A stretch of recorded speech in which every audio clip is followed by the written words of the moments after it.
يخوض المنتخب الجزائري اليوم مباراة كبيرة ضد المنتخب السعودي، هي قمة مباريات فترة توقف شهر نوفمبر، بالنظر لوزن المنتخبين على الساحة العربية وطموح كل منتخب لفرض منطقه وإنهاء المباراة لصالحه بعد تساوي الطرفين في المواجهة السابقة. ونعرض عليكم في هذا التقرير موعد مباراة الجزائر والسعودية والقنوات الناقلة.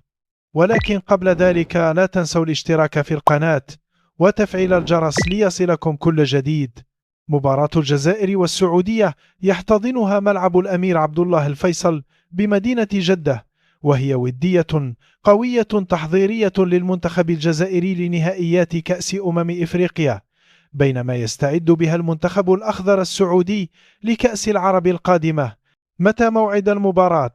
موعد مباراة المنتخب السعودي والجزائر الودية هو يوم الثلاثاء 18 نوفمبر، وتنطلق صافرة بداية المباراة في تمام الساعة 5:30 بتوقيت الجزائر، 7:30 مساء بتوقيت السعودية.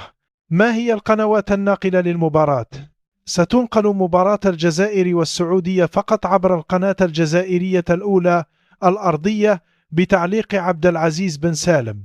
ومن المتوقع أن تشهد المباراة إثارة كبيرة، حيث سيقود رياض محرز لاعب الأهلي السعودي كتيبة الثعالب في مواجهة الصقور، بالإضافة إلى تواجد حسام عوار لاعب الاتحاد، بينما يعول المنتخب السعودي على قائده سالم الدوسري. وفي الأخير، كيف تتوقعون نتيجة مباراة الجزائر والسعودية اليوم؟ شاركونا بآرائكم في التعليقات.